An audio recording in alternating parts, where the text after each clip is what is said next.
This episode of the Zelos podcast is sponsored by Perform Better. Perform Better is the leader in functional training by supplying innovative products and top-notch education to trainers, coaches, and therapists. Check out the brand new Perform Better app, designed for professionals who want to stay on top of their game. This free app features education from the world's best. You'll learn from industry leaders including Mike Boyle, Gray Cook, Sue Falzoni, Charlie Weingroff, and many more. Topics range from strength and conditioning, program design, nutrition, business, and marketing. Just go to performbetter.com. Welcome back to another episode of the Zealous Podcast. I'm Rocky Snyder, and this week, well, you know, baseball's happening. It's springtime, and that means heading back to the ballpark. So why not get things cranking up with the Seattle Mariners strength coach, Derek Cantieni. Now, Derek, first of all, did I pronounce that last name correct? Cantieni. Yep, that's it. Woo! All right. All right. Well, Coach, welcome to the show. It's good to have you on. Yeah, thanks for having me. Hey, you've been with the Mariners how long now? This will be my fourth season. And before that, where were you? So before that, I actually was in the private sector. I was working at a high school in San Diego. I can kind of give you the rundown of my path of how I got to be here today. It's probably the best way to go. So going all the way back to, high school, I got a job as a personal trainer at 24 Hour Fitness. And then when I started playing junior college football, I started working with a strength coach who actually trained out of our gym, and that exposed me to strength conditioning. And, while I was playing football, I got interested in athletic training because I had a couple of injuries. And I saw that our athletic trainers, were playing catch on the sidelines during practice, but they're also doing, practicing their job. Like they run through scenarios of injuries. And so, working with them, just doing rehab, it's kind of like, I can see myself doing this. And so when I finished up my athletic career as a football player, I went to San Diego State University and I got involved in their athletic training program. Did my internship at SDSU and at the University of San Diego. Working with different sports. And then when I finished up as a college student, I kind of went back to, I really enjoyed athletic training, but what I enjoyed more was kind of the preparing to play sports, so in the strength conditioning aspect. And part of the reason I did that was when I was at 24 Hour Fitness, I trained athletes also, and I just realized that it was so much fun to work with them. They're so motivated to get better. So I approached the strength coach at the University of San Diego. His name is Shannon Turley. And I just asked him, like, hey, I'm Derek Cantieni. I'm recently graduated. I'm an athletic trainer, but I really want to, kind of dip my toe into strength conditioning. So he said, well, why don't you come in, we'll do a little interview. So I go in to do this interview for an unpaid internship position. And the first thing he says to me is, if you can do anything else in life and be happy, do that instead. And it's like, wow, this is my intro to be a strength coach. I'm not even getting paid to do it, but just telling me like I should do something else. And so I ended up getting that role. They had just hired a part-time guy. They had a full-time assistant. So within about a week, the part-time assistant leaves. So then it's like, well, hey, do you want to take a part-time job? Oh, great, yeah. And then maybe 2 weeks later, the full-time assistant takes another job at a bigger school. And so it's like, here I am a month in. It's like, do you want to be a full-time assistant, to me as a strength coach? I'm like, absolutely. So I went from being an unpaid intern to a full-time assistant within a month. And that's not typical, obviously. And so I was at USD for about 4.5 years. I was able to get my master's in leadership studies while I was there. And part of that program, you get to choose kind of an internship. And so my wife, who's a physical therapist at the time, was a physical therapy aide at a clinic called Rehab United in San Diego. So I decided to do my internship at the Rehab United, and that's where I got introduced to AFS and the Gary Gray method. And gotcha. So that was, kind of something that I still carry today and really use in a lot of my programming for my athletes. So he goes down to San Diego on a regular basis. I think it's like every September, and does the chain reaction workshop. Right. Have you done that? I've been twice. Yeah, nice. Twice. And my wife actually has gone through the GIFT program, so she's a GIFT fellow. Yeah. Right on. Yeah, so we talk a lot about different stuff. We don't always agree, but a lot of good information there. So yeah, but Gary Gray is really, really smart. I can talk about more about that too, about just how I use that in my programming. But so after our USD, I went into baseball. So I got my first baseball job with the Padres. I worked at their high A level, and then I was 2 years with them for double A. Then I went in 2014. I was their AAA strength coach for the Oakland Athletics, which is cool because I grew up in the Bay Area, so it's kind of like hometown team. And after that season, I kind of decided.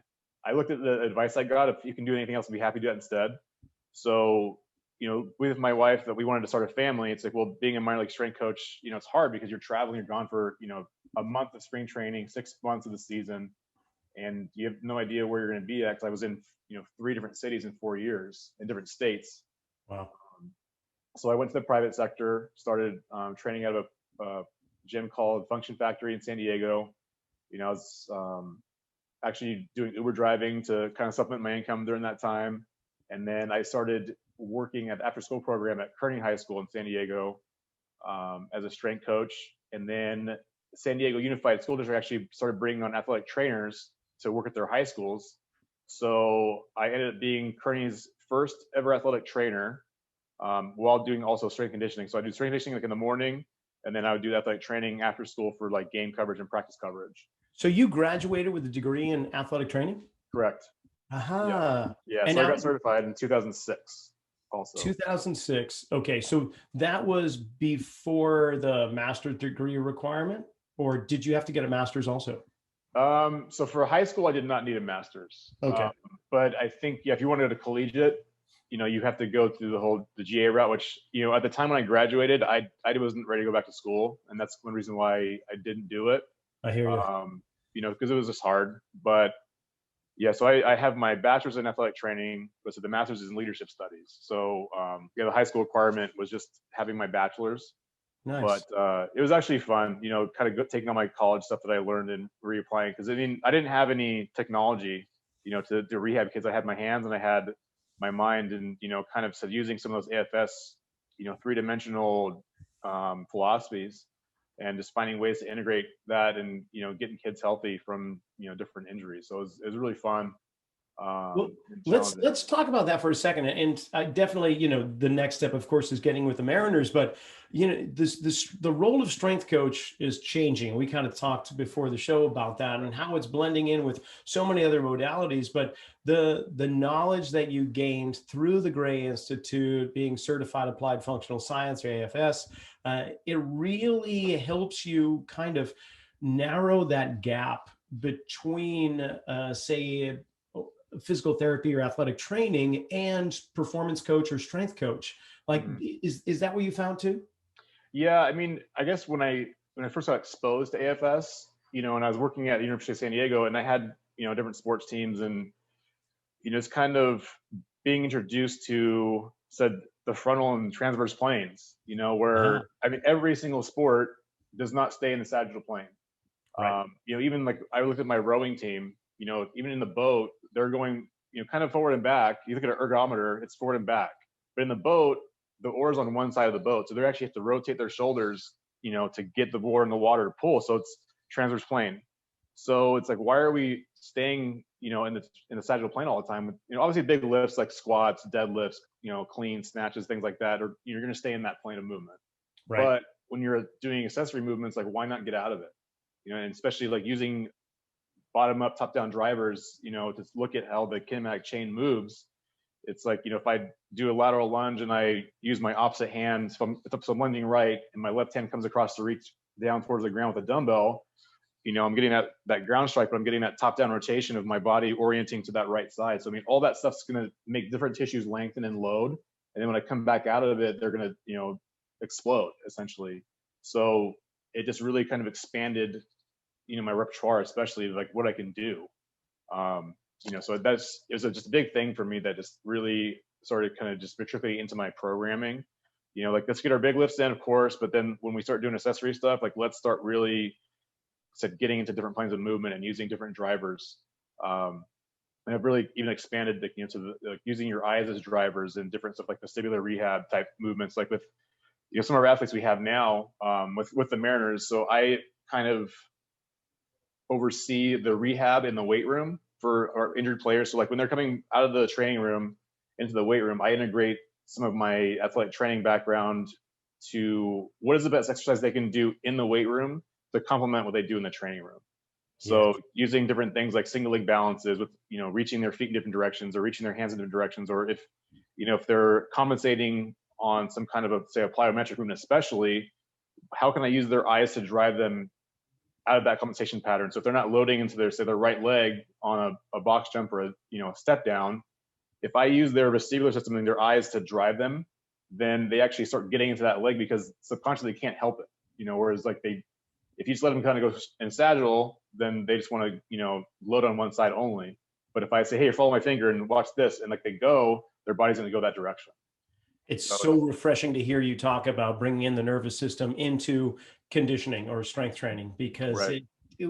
Not too many coaches are really talking about that. But yeah, driving the eyes in one direction instantly set you up with a certain path or movement. So why not harness that or feed into it and get the athlete going in a direction that you want them to? So yeah, I'm curious. Well, first, let's finish that story about how you got to the Mariners. So and then I'm going to ask you some more questions about what we were just talking about. Yeah, for sure. So I started looking at different career paths. I was interviewing in different fire departments. I got my EMT. So I was like interviewing in different fire departments. I was doing substitute teaching, looking at getting a teaching credential. And then a friend of mine who I met working in AA with the Padres, who was in Texas, he just sent me a text message out of nowhere. And was like, hey, if you're interested in getting back into baseball, the Mariners want to hire a CSCS ATC. And I remember it was a Wednesday night. And I look at my wife, and I was like, hey, do you want to move to Seattle? She's like, why? And I said, well, the Mariners are hiring an assistant strength coach, like for the minor league. I was like, no, this is like a major league job. And she was like, kind of like, didn't know what to think of it. But I just kind of said, well, listen, like I have these two career paths I'm looking at going down. Like, let's add a third one and see where it goes. So I contacted a couple of people I knew in baseball still, and then I applied, and I got a phone call back on the weekend. Did like a quick phone interview, and then they flew me to Arizona. So I came in and did an interview with different members of the staff at that time, and then about 4 or 5 days later, they called me and offered me a job. And so this is on a Sunday, and they said, okay, we need you to fly to Seattle on Tuesday. And I was like, seriously? And they're like, oh yeah, the season's starting this week. So ironically, it's about, I think it was yesterday was the anniversary of when I got hired. Wow. So I ended up actually flying out, I think Wednesday morning, went straight to the ballpark, so started basically meeting the team for the first time. Like, hey, I'm Derek. I'm the new assistant strength coach. Oh, hey, how's it going? But then a little surreal, I imagine, right? Yeah. So we had our opening series, and then the team went on the road. Then I flew back to San Diego and packed up all the stuff in my car, then drove back up to Seattle. And then my wife had to pack up the rest of our place and meet me about a month later. So that's kind of how I got into my job now, which is not your typical career path to get into, a strength conditioning job. Sure. Wow. Yeah, you have elevated the growth curve quite rapidly in a whole bunch of different places. Now, you grew up in the Bay Area, and I'm guessing you're probably headed up to Tahoe for a couple of runs up in the snow. Ever snowboard or ski? Only once. Oh, yeah, okay. A long time ago. I was going to say, you're in Seattle and you've got some mountains, the Cascades all around you. I imagine that's kind of heavenly, but you haven't kind of pursued that much. No, it's we do hike and stuff, Cool. but we don't really do a lot of snowboarding. But we actually had a good snowstorm before I left to come here to Arizona, and our house that we're staying with is on a hill, so we got to take our two little daughters out and get the sleds and just go down the street on this hill. And they had such a great time. It was like the day before I left, so it was perfect timing. Oh, that sounds great. All right, so you brought up a few things just in this early conversation here about strength training and all the accessory lifts as well as the primary lifts. So I'm curious, Derek, what's the percentage when you're looking at designing a program for the Mariners? How much of it is going to be that the fundamental foundational lifts that are bilateral, that are sagittal plane bias, that are just all about loading the body for either greater force production or power? So essentially, what we kind of look at is we do a couple different complexes. So we'll group together 3 to 4 exercises. And in the first complex is going to be your primary lift, which will be your bilateral, like your squat, your deadlift. But even with that being said, some guys don't want to squat and deadlift, and that's totally fine. They want to do a rear foot elevated split squat, or they want to do even they don't want to load up that much. They want to just do step ups with dumbbells. So I can't really put a percentage because we really do try to individualize guys' programs. We definitely have gotten away from like, here's the program, doesn't matter what position you play, whatever, like you're doing this program. We've gotten away from that a lot.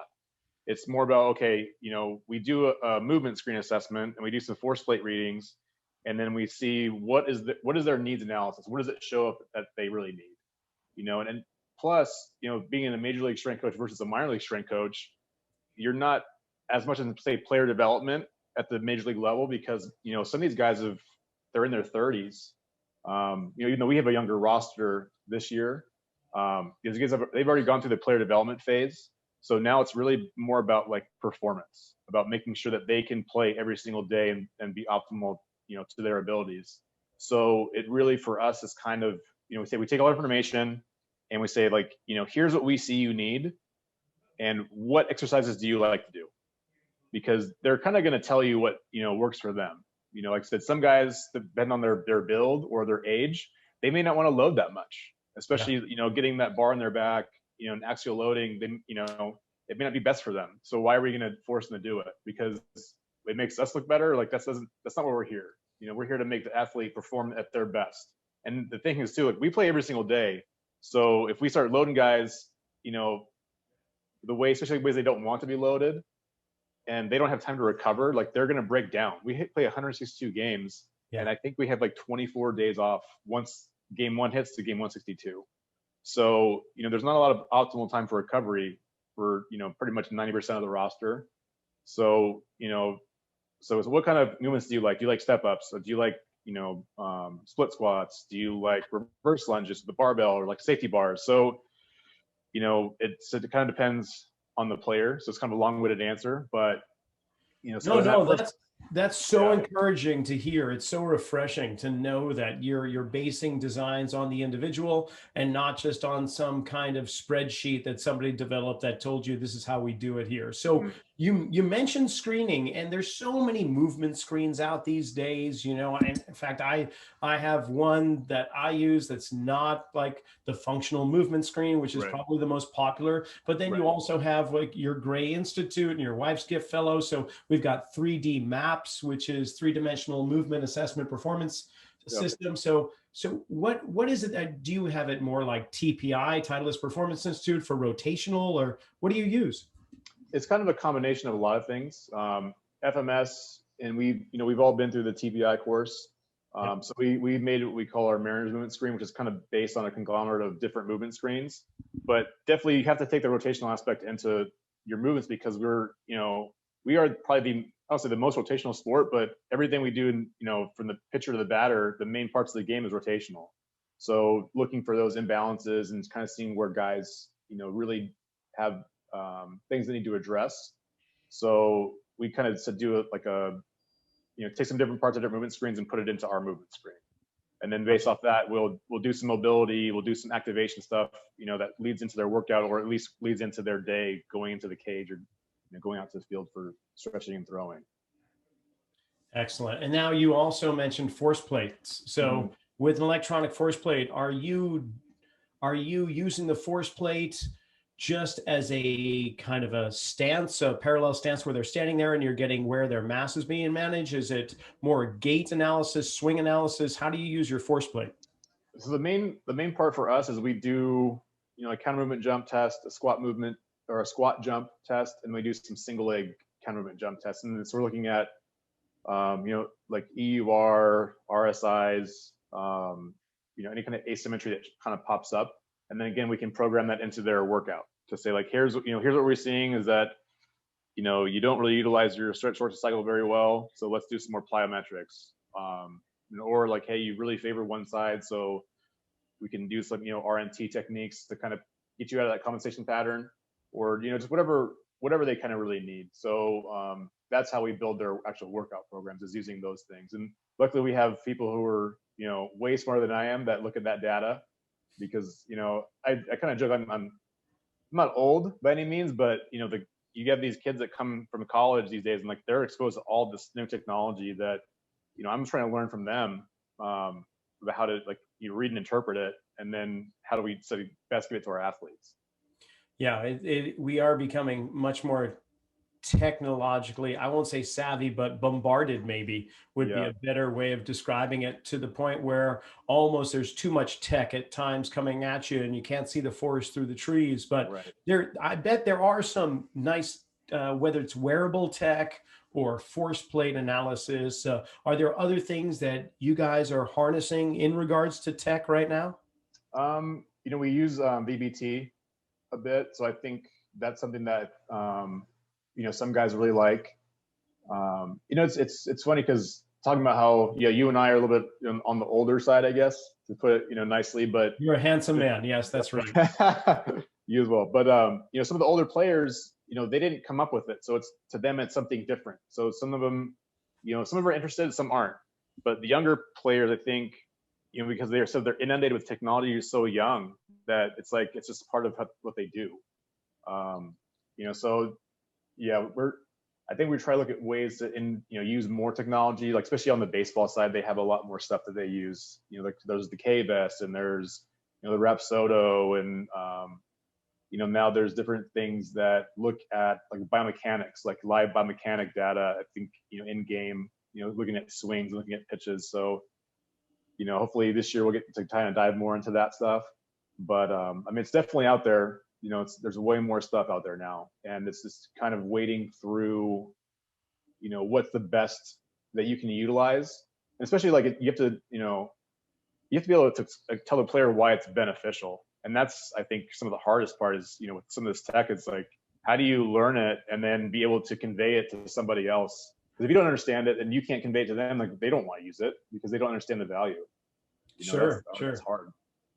Yeah, there's got to be an educational process for both ends, I'm sure. Now, when you're assessing your players, do you bring into consideration like structural positioning or their posture? Do you do any type of assessment there?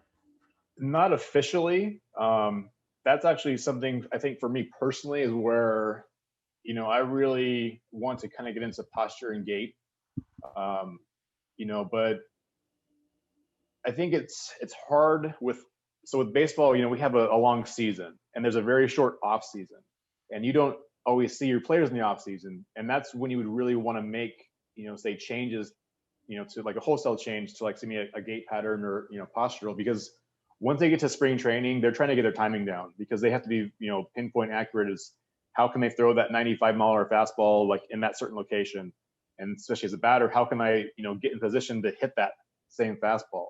So if you start making wholesale changes, to their movement patterns, that can throw their timing off, and that doesn't make them optimally be able to perform either. True. So you have to, kind of pick and choose where you go, like, but a big thing that I think has become, at least with our players, which I've taken kind of interest in, is like, your foot structure. Is looking at like when they walk, like, does their calcaneus evert, does their arch flatten?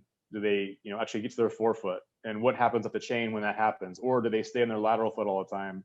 Because if they're trying to get lateral drive, but they're on their lateral side of their back foot, well, they're not getting totally into the ground to get that propulsion forward, to get to their front side, to make that, that kind of collision with their front leg to get strong and rotate over it to, hit the ball as hard as it can. So, like you can do small things with, those, like, with feet. You can do small things with hip rotation. And that's what we try to do. We work with our athletic training staff too, they do range of motion testing. And so we can kind of look at some of our movement screens and kind of match it up with their range of motion test and see, is it more like they don't have the motion or they just can't control the motion? So then we know how do we use that in their program too. So, you can make some of the small changes like that with, especially like single, limbs and joints, like just improving rotation, shoulder, hip, or is it a multi-segment thing where you need to look at the whole body? So going global versus local. So, just kind of using those kind of things. Right on. Well, it makes complete sense. I mean, throwing is basically exaggerated gait mechanics, right? So, right. And of course, you're dealing with running and you're dealing with a whole bunch of torsion and rotation of the body. It makes complete sense. So, when you're designing these programs, we mentioned like bilateral movements, and the accessory kind of lifts are more going to be geared toward unilateral actions like step ups and single leg deadlifts and rear elevated leg for the split squat and so on. But are you okay with having asymmetrical program design, meaning that somebody needs a little bit more power from their right hip? There's something going on there, so I want to load a little bit more into the right versus the left, or do you typically keep it balanced that I want you to do the same volume of work on each side? Because they play every single day, we typically try to keep volume the same on both sides. Now, however, with like say corrective movements, that's I think where, as opposed to like say loading a side more than the other one, we can do a little bit more mobility and targeted like kind of activation work on one side. Kind of like if a pitcher gets soft tissue work done on his throwing shoulder, he doesn't always get done on his non-throwing shoulder. So the same thing for us, like if we're doing some corrective movements, with say a righter, say it's the right hip doesn't get internally rotated, and that's their load side to throw or to hit. Well, obviously I want to strengthen the left side too, but I'm not going to do one side more than the other. I'm going to do, both in the same amount of volume for the most part. But said if it's a corrective, I might focus more on that side that I'm trying to hit. Because if I have enough internal rotation on my left side, then I don't need to improve it. I just want to make sure that I have the ability to be symmetrical on both sides. So does that mean that the volume of correctives and the fine tuning increases as you get deeper into the season, and then you kind of wean away from all of the heavy lifts that may be taken away from their athletic performance? I mean, is there kind of a schematic there?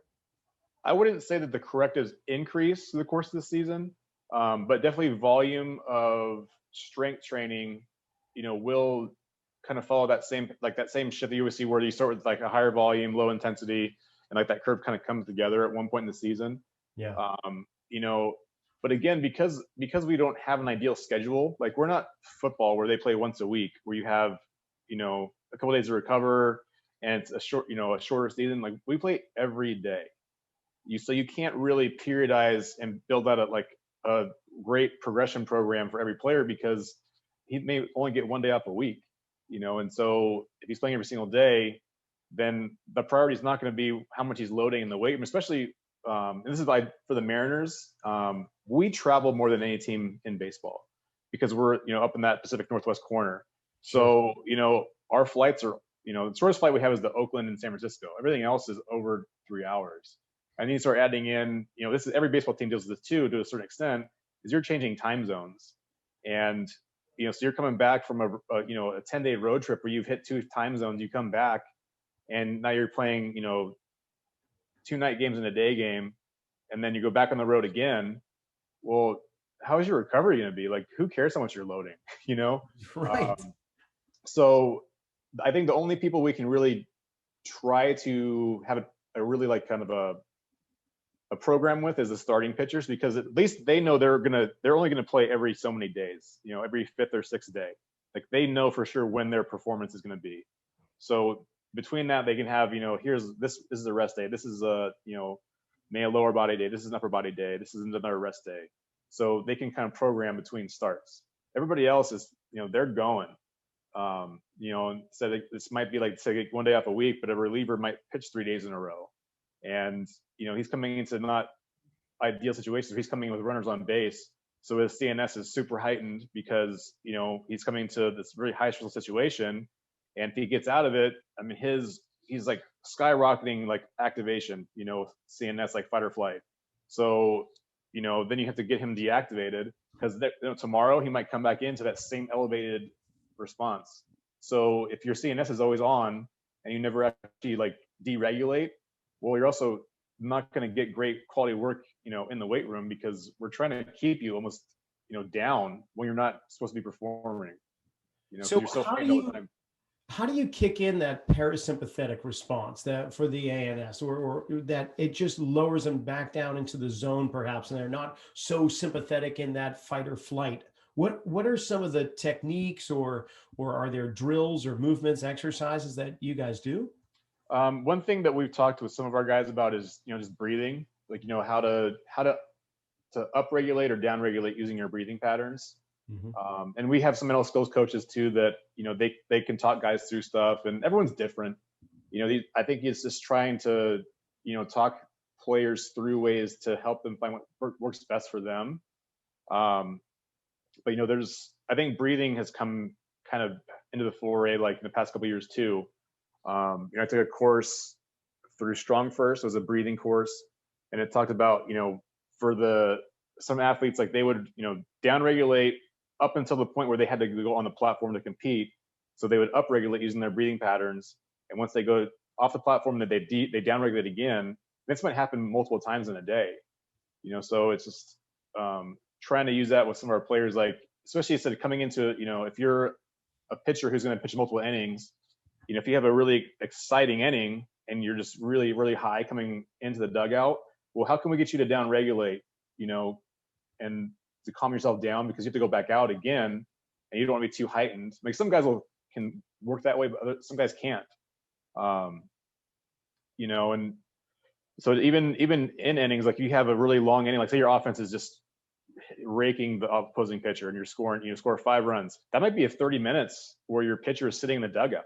So how do you upregulate again to go out and perform? Because you might, if you're just so downregulated and so calm because you've been sitting around for 30 minutes, how do you go back out and perform? So if you can use the breathing pattern to kind of upregulate again, to go back out, and hopefully you're back on that level where you need to be, and then you can go perform and do that multiple times. Right on. Yeah, I wasn't sure if it was like not sensory deprivation, but so much as suppression, like putting earmuffs on and putting blinders on, so to speak, and just reducing the sensory input through auditory and visual cues, and Mm-hmm. trying to kind of regulate down. But mainly breathing is what you harness. Well, I wouldn't say mainly, but that's something that we've definitely like kind of talked about the past year or so. Because it's just hard. Like you're in the dugout, you're watching the game. I mean, there's times where I don't play. I'm in the dugout and I'm watching the game and I get excited. Yeah. And I go home and it's like, oh man, it's such a great game. Like I don't want to go to sleep either. So I guess the bigger part too is like just again, because you have to come back the next day and play. Is how do you downregulate when you leave the ballpark, so you can actually go get quality sleep. So that's where it's like some guys meditate, some guys I don't know, there's different methods that work for them. Sure. And you just kind of talk with them about it. And then if you have somebody else who's having issues, then have you tried this, because this is what someone else uses. So but the mental skills is big too, because we have actually people who are like that's their primary role and they're way more educated about it than we are. Well, you bring up sleep a couple times now, and there's 3 of the top things with athletes that need to be aligned, and that's hydration, Mm-hmm. fueling, and sleep. Right. So Right. for optimal performance, you must monitor their sleep, and then I want to talk about mental skills coaching too. But or do you monitor their sleep? Do you put one of the techs on and have them go to sleep and monitor it, or are they just telling you how they slept the last night? A lot of our guys are actually really into that stuff, and they kind of self-monitor they have their own devices they use. And if you start talking to them about it, I mean, they'll tell you all the information. They'll talk about like, oh, my resting heart rate was this, and my HRV has been this, and they notice. The cool thing is they start noticing trends of things that they can do proactively going into sleep. That when they wake up, they can look at their sleep score and see, oh wow, like that really worked. Or something that they did, it's like, oh, I didn't sleep very well last night, so maybe I shouldn't do that again. So I think they kind of do it themselves, and but it's still a challenge. Like I said, we're going on flights to change time zones, and we have night games to day games that go right into flights. So it's always a constant battle, but you just try to educate them the best they can. And so a lot of our guys, I think, are pretty good about it. Yeah. Now, do you happen to use resting heart rate as one of your barometers for workout intensity? Not typically. I mean, Okay. because the players kind of, if they want to, use a device to share some data with you, they can. But some guys said they, it's not part of their program. Gotcha. So it can be used, but we don't use it with everybody. So mental skills coach, yeah, I know you dabble into that, but you've got staff that do it too. How do you guys coordinate, and what's involved with the mental skills coaching? I mean, it's more like this kind of I guess, an outlet almost for the player to use. Because there's so much going on. I mean, these are human beings at the end of the day. Like, we're all human beings. We all have personal lives. We have families. We have things going on off the field. So I think, we try to have an outlet for them to separate, player from husband, or, father, or, whatever. So just having someone to, kind of help them do that, it can be tough at times, but, someone has their sole job is just mental skills, and to have them work through, like, maybe it's even just routine, giving them a routine to go through every day to lead into the game, which, kind of starts checking boxes where, like, now I'm mentally, like, tuned in. So I don't just show up and I, kind of wander over here, and then I, wander over here. Oh, now it's game time, and I'm like scrambling to get all my stuff together. So now I could go in the field and, like, talk about, like, auto regulation. It's like, if I'm scrambling around, I'm probably in a slightly like fight or flight. But if you have someone that can help guide them, here's a routine that you can do every single day. So when you show up to the ballpark, first thing you do is X. Second thing you do is, Y. And that leads the routine in. So it goes into, onto a practice, you come off the field. Now you have that routine that leads into the game. So now, like, if you do it every single day, it's, I'm ready. And I know where I will be at when I step onto the field to play. It's interesting. What you're really saying is awareness. I mean, I was thinking visualization drills and so on, but really just bringing an awareness, right? And that carries over into whether the weight room, the playing field, in real world time. So coaching people to bring some awareness into their body so that they're not going all over the place and not being in the zone. But with that said, I mean, like you brought up, like, there is, I think, a place for visualization, and it really just depends on what does the player need to make them perform the best. Like, some guys will be really visual, some guys will be more, like said, they like to meditate. So it's really, I think, mental skills position, like, just kind of helps them figure out what works best for them. And it's something that, if you're a strength coach in a different setting, like, you might do that too. Like, you kind of wear a lot of hats when you're in, strength coaching and athletic training. But Sure. having someone who's that's their job and that's their expertise makes it just so much easier, to focus and to help the player find what they need to do. Hey, with athletic training, now you have a team head athletic trainer, correct? Correct. And so you being an athletic trainer, as well as a performance specialist, strength coach, which those terms are now kind of flipping around, becoming inverted, as you tell me. What's the relationship that you have with the athletic trainer in regards to your role and his or her role? I think I've always, all of my jobs I've always had a really good relationship with athletic trainers, which maybe because I am one, so we kind of speak the same language. Because I know, some places it's not always like that. It can be a little contentious, where it's like, oh, they're not letting these guys work out because they're hurt, and it's like, oh, these guys just want to make them work out all the time. But I think because I have the same language of speak with them, like, we kind of meet in the middle. So it's like, they say, well, here's their injury, here's what they can't do, and so then, for me, as my kind of like strength coach had, I'm like, well, what can they do? What can they do to help them get better, as opposed to what they can't do? So when they come in the weight room, I can make a plan and say, okay, they have this restriction, but they can do this, because ultimately, to rehab, you need to stress some tissues to get them back. Because if they haven't stressed any tissues before go back into play, there's a likelihood they're going to get hurt again. But so it's just really good dialogue, and I think it's something. So my role with the Mariners is, as the assistant, is they wanted someone in CSCS and ATC, so it was by design, because I do work with the rehab players, before they kind of come back to play. So it just really makes it easier, speaking to our athletic trainers and our physical therapists, about kind of making the plan, transitioning from just being in the rehab in the athletic training room to getting into the weight room to, complement that, and then getting them back on the field of play. And now, speaking of field of play, last year was all over the place. You didn't have 162 games. You had what? 60. 60. Yeah. 60. Now, talk about mental adjustments there, but what was just a quick little kind of story about COVID of 2020? What was that like for you guys in the season? I mean, it was wild. Like I said, a year ago, I think I was driving home to Washington because we got sent home. So it was weird. And so then there was a few months where we didn't know what was going to happen. I think we didn't start till July, so it was like May, April, May, June was hanging out. Like we were keeping contact with our staff and our players, but I was basically kind of being daddy daycare at home. When we should have been playing games. Yeah. But, when we started up, we kind of talked about it as a staff and talked to our players like the season is going to be a sprint. It wouldn't, it was like a third of what we would normally play. So, some things will be different as far as how we approached it, but depending on what players had at their disposal during the quarantine, some guys were in states that allowed them to go to gyms, or they had a gym at their house. Some people didn't have anything. They were living with their parents, depending what level they were at. Like, so we, do they have dumbbells? Do they have bands? What can we do to help them, kind of stay in shape?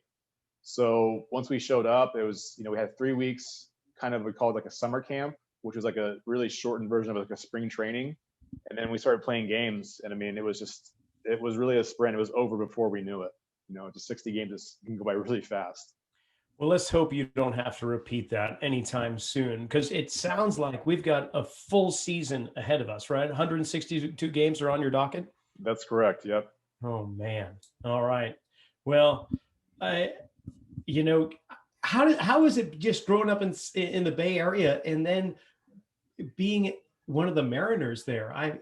You say you're kind of the A's fan, Giants fan. I'm not sure where your affiliation lies, but is there any issues there? Do you guys give you any ribbing for that? Oh no, I mean, when I grew up, I was an A's and Giants fan. I had different parts of my family were different, and I was also a Raiders Niners fan, which apparently is sacrilegious in the Bay Area, but whatever.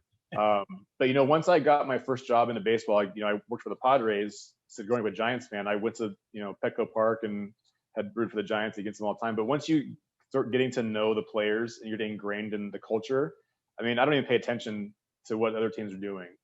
Like if I talk to my family, they talk about, oh yeah, the A's did this or Giants did this. I'm like, yeah, well, I had no idea because I'm focusing on what we're doing, what the Mariners are doing. So no, it wasn't that bad. I mean, I visited Washington growing up. My grandpa grew up south of Seattle in Olympia, and so I'd come in and I'll say that Ken Griffey. Like, who didn't like Ken Griffey? Who didn't like Jay Buhner and Edgar Martinez? I mean, so it was never like, oh, this rivalry team. But yeah, once I got into started to know the players, I mean, you just come into their culture, and like, I am a Mariner, so it's not a big deal at all.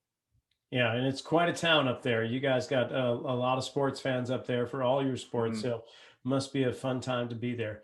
And well, I know we're coming up on the time here, so I'm just going to wish you a great season ahead of you and hope that all of those games get played, and with a couple rainouts here or there. Of course, you're in Seattle, so you're going to have a couple rain delays, but hopefully you'll get at least most of the games under your belt compared to what you did last year. And thanks for coming on. Yeah, I really appreciate it. And we do have a retractable roof in Seattle, so if it rains, we can still play on time. Thankfully, that's true. Nobody likes rain delays. And that's it for another episode of the Zelos Podcast. I want to thank Derek Cantieni for coming on, and make sure you tune in next week when we have another top pro in the world of professional sports. In the meantime, go ahead and follow us on Instagram if you haven't done so yet, Rocky_Snyder, and make sure you subscribe to the channel so you don't miss another episode. We'll see you next week.